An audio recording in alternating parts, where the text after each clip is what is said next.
can't scare the children. And satirical because, I mean, when else are we going to have a chance to make fun of them in front of practically everyone they know?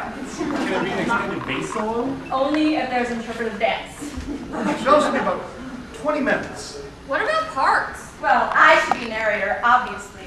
I can't believe you crazy people are making me do this. I can't get up in front of all of these people. Don't worry, we'll make you an inanimate object or something. How about a wall? I want to play Murph. Okay, Jared is Brian, fitting for the best man. Ooh, can I play Isolde? Okay, best is Isolde. Note, we may need a wig. Ooh, can I play something woodsy? Huh. How about a squirrel? That might be a bit much. How about the moon? Ooh! Moon. Genevieve is moonshine. Wicked. That leaves you, Scott. What do you think? I don't know. I mean, I almost get typecast. You know, time, Count Friar, Count Drunk, the small sheep, monster. How about a villain? A suave villain. Okay, great. You guys go start doing whatever depraved things theater folk do. I've got to sit down and write this thing. That sounds like a lot of work. I think I'll just lift most of it from A Midsummer Night's Dream. Change a word here and there, it'll be fine. Okay, but we only have a few minutes before the play starts. Ah, but thanks to the magic of theater, we can compress time. While only a few minutes will go by for the audience, we will have been through months of intensive training and rehearsal. Months.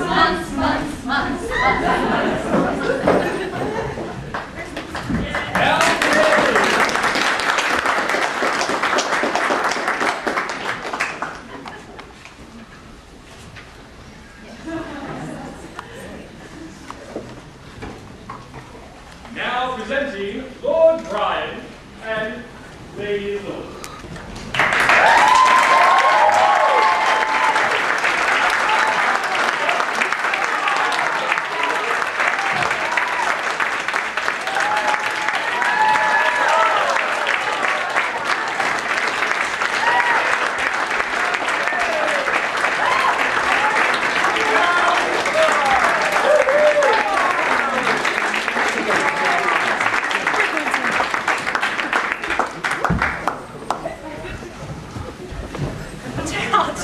My peas blossom, for already the sky stretches and yawns upon the first eddy of night, begins to play upon the east. Let us have a play before our wedding feast, for spirits gorged with nutritive excess are poor listeners and poorer at recess. That means you'll be a better audience if you haven't eaten. Your speech gushes with wisdom, my queen. The memory can be as fickle as spleen. Our minds, by sweetmeats, treats, and wines impaired, are wont to let moments break into the air. With song to make our humors purified, we shall ensure our faculties indemnified. Very well then, Dewdrop. Chamberlain, what have we in the way of entertainment this Midsummer Night's evening? Yes, a most rousing selection, my queen. It's a tragedy. Isoldemus and Brisby. Loosely adapted from Pyramus and Thisbe. Composed on the occasion of your wedding and telling the story of your courtship. Oh, lovely. Pardon, good Chamberlain, didst thou say tragedy? Oh, yes. It is a most heartrending comedic tragedy, sure to go down in the annals of the ages.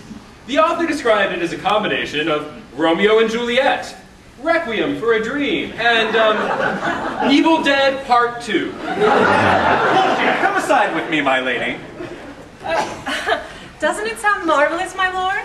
Well, it sounds like a chimera of a play. Shakespeare, tragedy, comedy, B-horror movie. Really be a disaster, and I will suffer nothing to ruin this day. Oh, quit being such a curmudgeon. It's about us, and you're making a scene. Look, I'm only saying something's wrong with a play that purports to be about us and tragic. Good then, Chamberlain, we will hear this play. Please, bring them in. Take your places, ladies and gentlemen.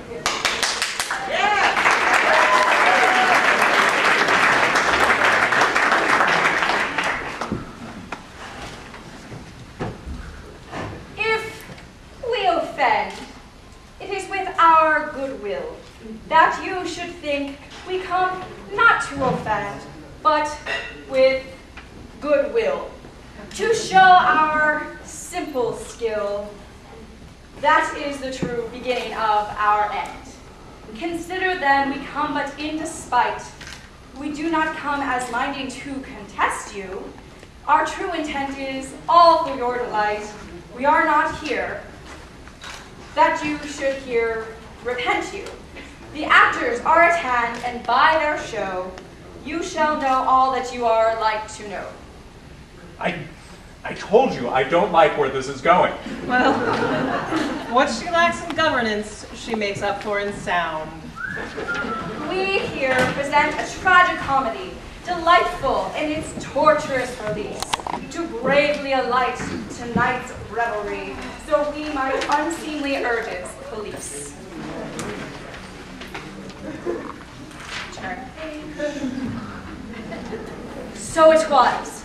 Brian did seek from afar that beauteous lass, and she her heart gave to him as masons left the wall ajar, and through that cold wall their hot love did rave. But alas, death befell them in the wood, which did their young tender love little good. That may be a bad sign. They may have taken a bit of creative license. A dire villain, full of villainy, in them goss, giving tender maid a noxious drink of poison, most smelling. When the young lord to awaken her babe, she would not rise, for she was too tired. So tired was she, that her dead he thought. With such grief his spirit was affired, that instant his blade to his breast he brought. Then they arose from death as mindless zombies. Of life, and little Masha Q, Kitty! And she, like a savage fury, did flout. What are you doing? Hello, I'm taking creative license. If you're so damn smart, why don't you read the prologue? Because that's not how they met, and I'm afraid of public speaking. But, that's the public. And you're speaking. I am a wall. That'll keep her in her place. Still, perhaps we should cut the zombie disco scene. Aww. Scene 1!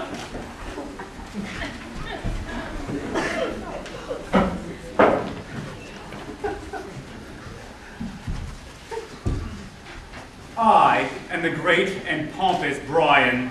My family, the noble house of Murphy, of which I am their favorite son, have long been war with the house of Honore. But I have espied their youngest daughter, called Isolde. Isolde. And she is much to my liking, mostly because it would tick off my parents.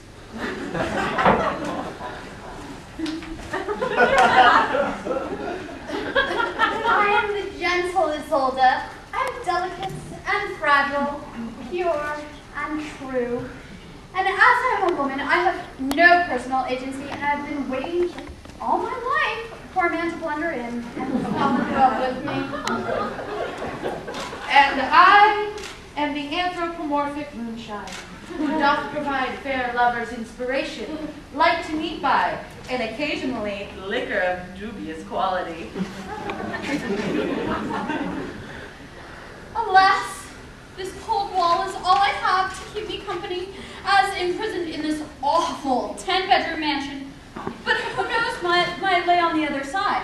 For, as much like any wall, no doubt it keeps as much out as it keeps in.